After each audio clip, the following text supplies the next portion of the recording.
કહેવાય છે કે દુર્લભમ ભારતે જન્મ, ભારતની અંદર જન્મ મળવો તે દુર્લભ છે. આ ક્યારે કહેવાય હતું કે જ્યારે આપણા પૂર્વજો શિક્ષકો માટે પૂર્વજ તરીકે આપણે ઓળખીએ તો આમ જોઈએ તો આપણી જે શિક્ષણની ધુરા છે એની અંદર ચાણક્ય જેવા મહાન શિક્ષક આપણને મળ્યા છે. એની ધુરાઓની અંદર આજે શિક્ષકો છે એ એમ કહેતા કે શિક્ષક સામાન્ય નહીં હોતા, પ્રલય और निर्माण उसकी गोद में पलते हैं. આ બધું આપણે બોલતા હોઈએ છીએ. પણ ભારતને આજે 34 વર્ષ પછી પહેલાની નીતિઓ હતી એ નીતિઓને પણ આપણે સાથે રાખી છે. 1968ની ઇન્દિરા ગાંધી જે બનાવેલી હતી એ નીતિને પણ આ 2020ની નીતિની અંદર સાથે રાખી છે. એના પણ જે કંઈ પણ તત્વો છે, હાર્દરૂપ તત્વો છે, એને આપણે સાથે લીધા છે.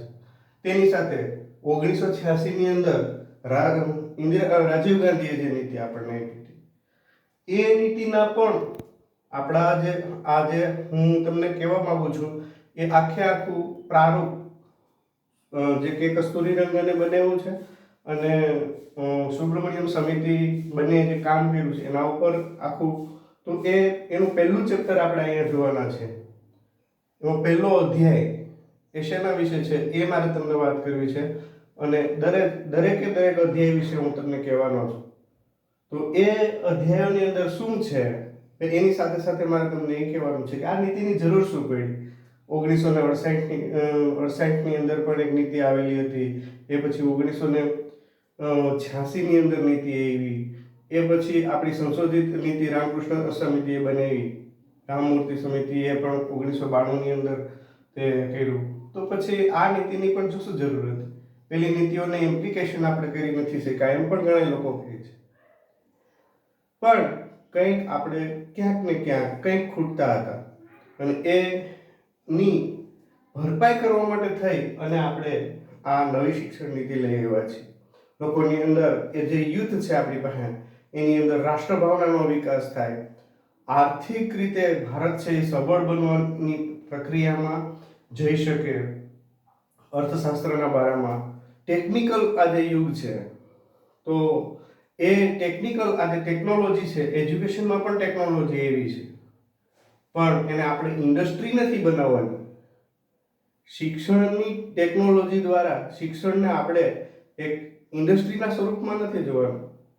શિક્ષણ છે એ સેવાના સ્વરૂપમાં જોવાનું છે અને એ તત્વો છે એ આ નીતિની અંદર પણ પડેલા, મેં જેટલું વાંચ્યું છે એના ઉપરથી કહું છું કે એમાં છે, અંતર્નિહિત છે. રાષ્ટ્ર ભાવના છે એ લોકોની અંદર વિકસે. આજે આપણે બંટાયેલા છીએ, ધર્મ, પ્રાંત, ભાષા, જ્ઞાતિ, જાતિ, લિંગ, આ બધાની અંદર આપણો દેશ બંટાયેલો છે. હવે આખો દેશ છે એ આવી રીતે વિભાજિત થયેલો દેશ, એની અંદર માનસિક વિભાજન પણ જે જોવા મળે છે એનું પણ એકીકૃત કરવું હશે તો આપણી અંદર રાષ્ટ્રભાવના છે એનો વિકાસ કરવો પડશે. અમારા માટે દેશ છે એ પ્રથમ છે, આ સૂત્ર છે એના ઉપર પણ કામ થવું જોઈએ અને એ પ્રકારના કરિક્યુલમ પણ ડેવલપ થવા જોઈએ અને એ કરિક્યુલમ ડેવલપ કરવા માટે થઈ અને પ્રયાસ છે એ આ લોકોએ કર્યો છે અને એને આપણે સ્ટેપ બાય સ્ટેપ જોવાના છીએ. તો આજે આપણે જોઈએ ખાલી પ્રથમ અધ્યાય, પહેલું ચેપ્ટર છે એનું, બરાબર, એના વિશે હું વાત કરું તો એમાં પહેલો એનો ઉદ્દેશ્ય છે પહેલા ચેપ્ટરનો, તે 3 થી 6 વર્ષના બાળકોને મફત, સુરક્ષિત, ગુણવત્તાયુક્ત, વિકાસાત્મક સ્તરને અનુરૂપ દેખભાળ અને શિક્ષા પહોંચાડવી. કેવી શિક્ષા આપવાની છે? મફત. આરટીઈ પણ આપણું મફત અને ફરજિયાત શિક્ષણ વિશે વાત કરે છે, તો આરટીઈને પણ આમાં ઉમેરી લીધી છે. મફત, સુરક્ષિત, ઉચ્ચ ગુણવત્તાયુક્ત, ક્વોલિટી માટે આપણે એસએસએ લઈ આવ્યા, પછી એસએસ પાછું સમગ્ર શિક્ષા અભિયાન પણ અત્યારે લઈ આવ્યા છે, બરાબર. તો આ બધું લઈ આવીને આપણે ઉચ્ચ ગુણવત્તા સુધારવાનું કામ કરીએ છીએ. સાથે સાથે વિકાસાત્મક સ્તરને અનુરૂપ શિક્ષણ છે એ મળવું જોઈએ. બાળકના જે કંઈ પણ જે સેમ્પલ આપણી પાસે યુનિટ તરીકે આવવાનું છે, બાળક છે એ બાળકને એના વિકાસાત્મક સ્તર છે એને અનુરૂપ શિક્ષણ મળવું જોઈએ. એ શિક્ષણ મેળવવા માટે પણ પ્રયાસ થવો જોઈએ. હવે આ ઉદ્દેશ્ય છે આપણો, એની સાર સંભાળ કેવી રીતે લેવી અને એના સુધી શિક્ષણ કેવી રીતે પહોંચાડવું, કેળવણી કેવી રીતે કરવી, એની પહેલો ઉદ્દેશ્ય આ છે.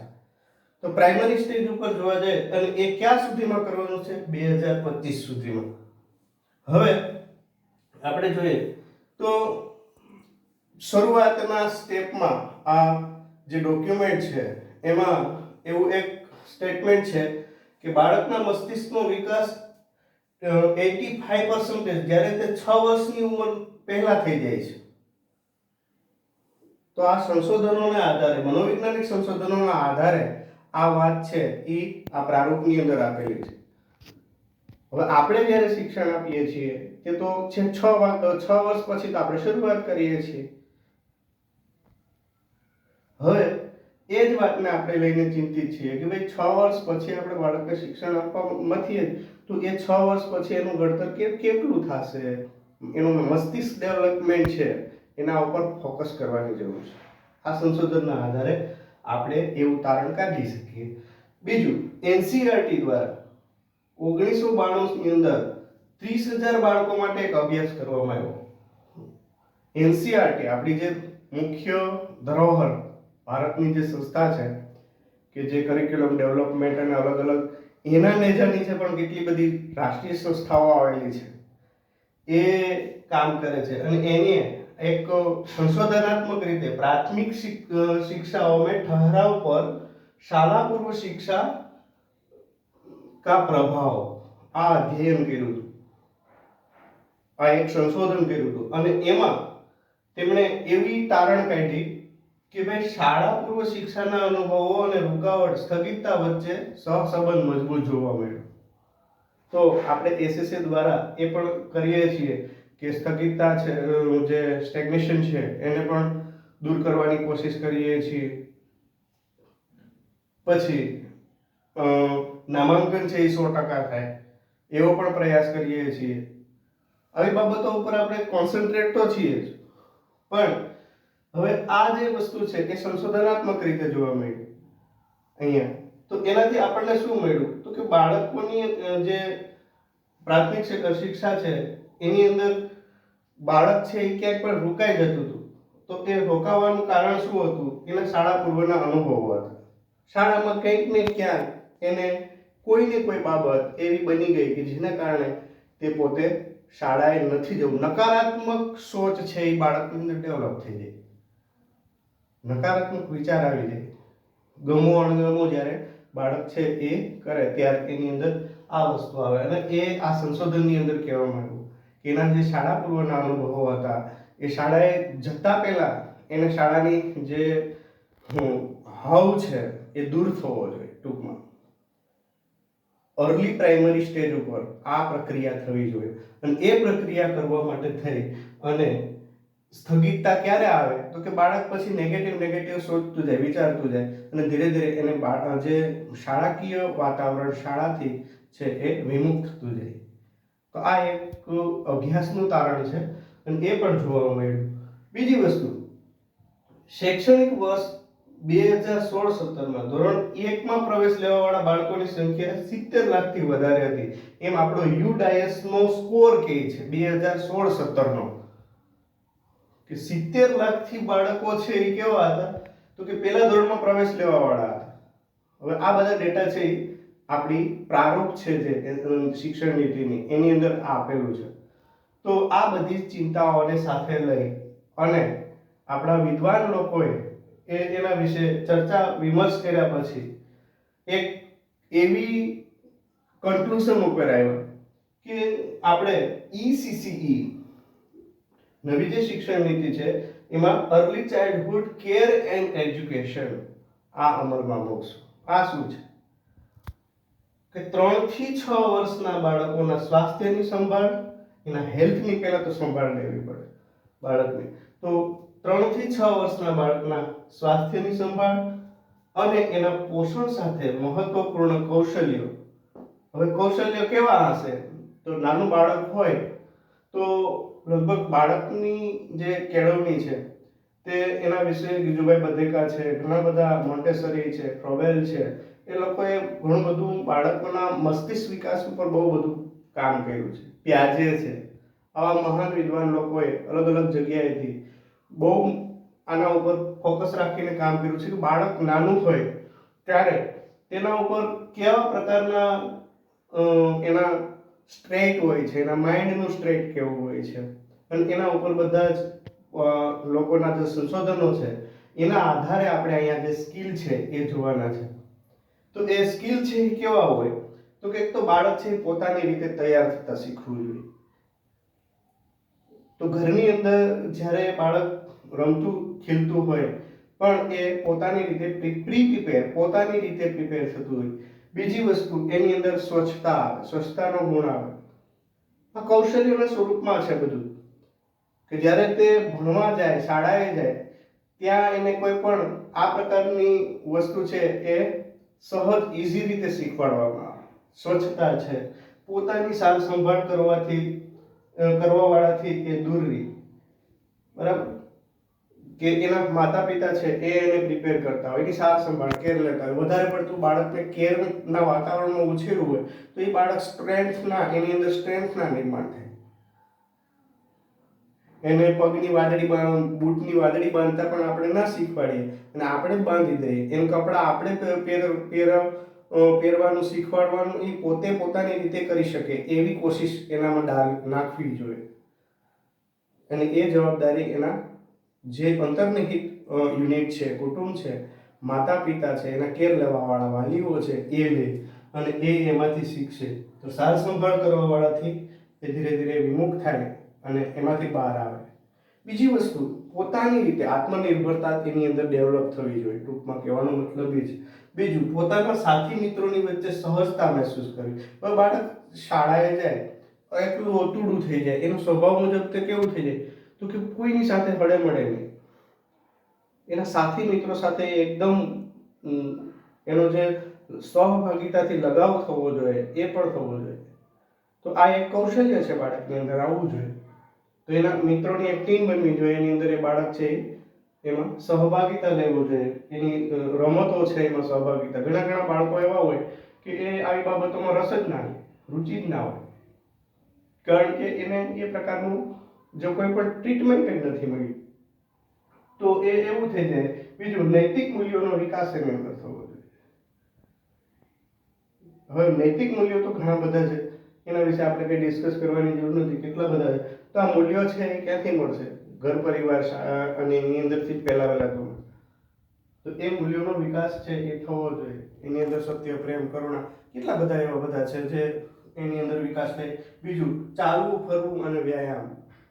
બાળક છે એ દોડતું હોય તો એ વ્યાયામ કરતું થાય, એને હળવી કસરતોમાં પણ લઈ જવું જોઈએ.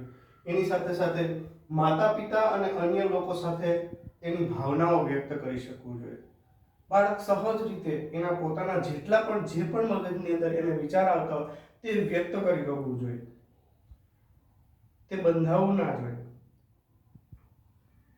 પહેલેથી જ ડર દાખલ કરી દે છે. ક્યારેક માતા પિતા પણ પોતાના અત્યારના જે દોડધામના જીવનની અંદર એ બાળકની અંદર એટલો બધો ડર ભરી દે છે કે જેથી કરીને બાળક છે એ સંપૂર્ણપણે એ ખુલીને વાત ના કરી શકે. ઘરે એની અંદરની જે કૌતૂહલતા છે એને બહાર ના લાવી શકે, એના વિચારોને પૂર્ણ રીતે વ્યક્ત ના કરી શકે.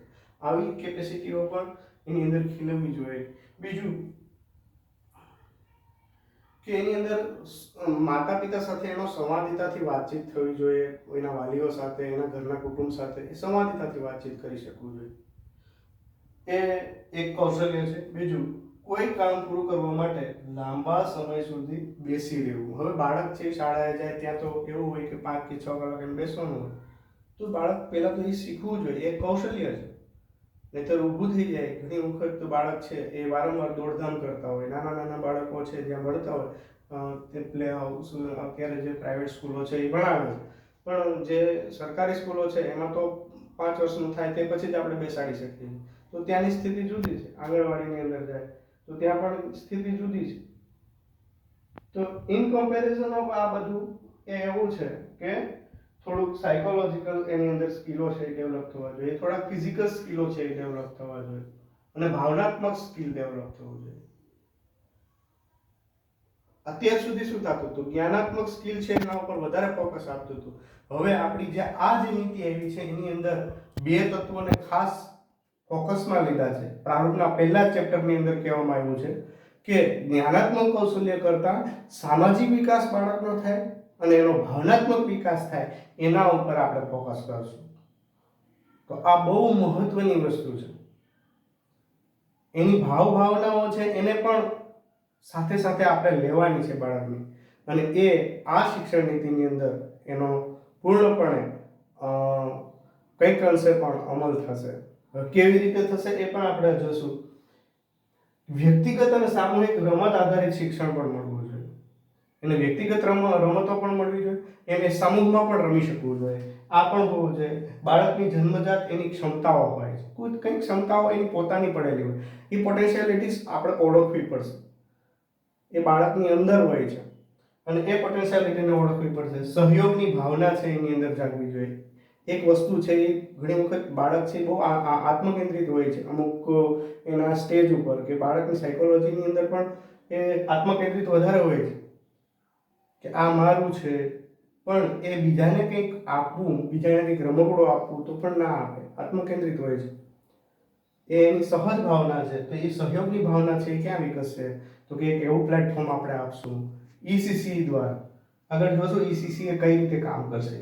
અને ટીમ વર્ક, બાળક છે એ ટીમમાં કામ કરવું જોઈએ, એને એ પણ શીખવાડવું પડશે. સામાજિક મેળજોડ, કરુણા, ક્ષમતા, સમાવેશ, સંવાદ, આ બધું છે એ પણ જરૂરી છે. એની સાથે સાંસ્કૃતિક સન્માન, જે કલ્ચરમાંથી બાળક આવે છે એ કલ્ચરને પણ તે ઓળખવું જોઈએ કે મારું કલ્ચર છે, મારી સંસ્કૃતિ છે એ આ છે.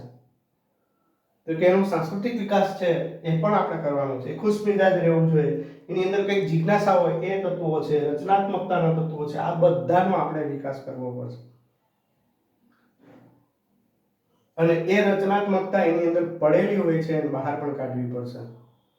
ઘણી બધી બાળકોની અંદર કેટલી બધી એવી પ્રકારની રચનાત્મકતા હોય છે અને એના માટે પણ પ્રયાસો થાય છે. આખા વર્ષ દરમિયાન કેટલા બધા ઉત્સવો થાય છે, કેટલા બધા એવા પ્રયોગો આપણે કરીએ છીએ શિક્ષણની અંદર, પણ એનો ઇમ્પ્લિકેશન છે એ યોગ્ય રીતે થશે તો એમાં લિજ્જત આવી જશે. હવે જોઈએ શિક્ષકો વડીલો સાથે આદર સાથે વાતચીત કરવી, આ પણ એક મહત્વનું અંગ છે. બાળક છે એને જે ભાષામાં તમે શીખવશો એ ભાષા જે બોલશે, તો એ વાતાવરણ છે એને કેવું મળે છે એના ઉપર બાળક શીખે છે. તો એને શિક્ષકો સાથે પણ વાતચીત કરતા આપણે ટ્રેન કરવા પડશે. એની સાથે એને આદર કેવી રીતે આપવો, રિસ્પેક્ટ કેવી રીતે, રિસ્પેક્ટેબલ કેવી રીતે બનાવવું એ પણ જોવું પડશે. આ બધી વસ્તુઓ છે એ આપણે ECC અંતર્ગત એની અંદર ખીલવણી કરવાની છે, આવા બધા ગુણોની. એમ પહેલા અધ્યાયની અંદર આવી બધી વાતો લીધી છે. એમાંનો પહેલો જ મુખવડું હજી મેં લીધું છે અને એમાં આપણે જોઈએ તો કયા બાબતો ઉપર આપણે જોર દેશું, ભાર આપશું, જેને કારણે આ બધા જ કૌશલ્યો છે એની અંદર ખીલશે.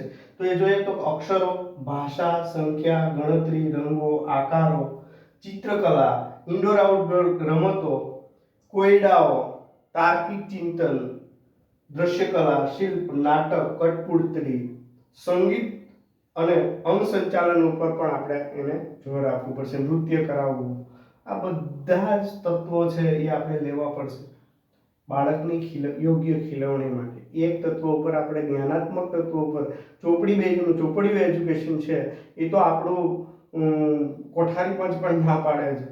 બધા જ જે તત્વચિંતકો છે એમાં પણ કહેવાય છે કે ભાઈ રવિન્દ્રનાથ ટાગોર જેવા તો એનો ખૂબ જ વિરોધ કરેલો છે. તો આવા ઘણા લોકો છે, ચોપડિયામાંથી પણ બહાર આવવું પડશે. બાળકને સંપૂર્ણપણે એક એટમોસ્ફિયર એવું પૂરું પાડવું પડશે કે જેની અંદર તે એના ટ્રેક મુજબના, એની આવડત મુજબની, એની ક્ષમતાઓ મુજબનો એક ખીલે. અને એ વાતાવરણ છે એ કોણ કરશે? તો કે ECCE, early childhood care and education. તો મિત્રો એનો વિભાગ પડશે આપણે જે અત્યારે આંગણવાડી છે એની અંદર 3 વિભાગો દ્વારા કામ થશે. હવે આગળ આવશે, હજી 3 વિભાગો દ્વારા કામ કરવામાં આવશે. અત્યારે શિક્ષા વિભાગ એક તો કામ કરતો છે, એની સાથે મહિલા અને મંત્રાલય છે એ કામ કરશે અને એની સાથે સાથે કોણ ઉમેરાશે? આરોગ્ય. એના સ્વાસ્થ્યની પણ કાળજી લેવામાં આવશે. આ જે બાળકો છે, નાના બાળકો છે, અર્લી સ્ટેજના બાળકો છે, એની કાળજી આપણે કઈ રીતે કરશું? તો કે ભાઈ આ જે છે ઈસીસી એના દ્વારા એનો સંપૂર્ણપણે ખ્યાલ રાખવામાં આવશે. એને સ્વાસ્થ્યની કાળજી છે એ સ્વાસ્થ્ય મંત્રાલય લેશે.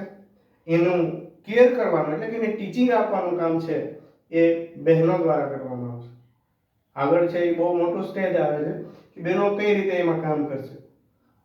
અને એની સાથે સાથે એ 3 થી 6 વર્ષની અંદર આ બધા સ્કિલ છે એની અંદર આવે એવો પ્રયાસ છે એ થશે જ્યારે આ શિક્ષણ નીતિ અમલમાં આવશે ત્યારે. આગળ જોશું.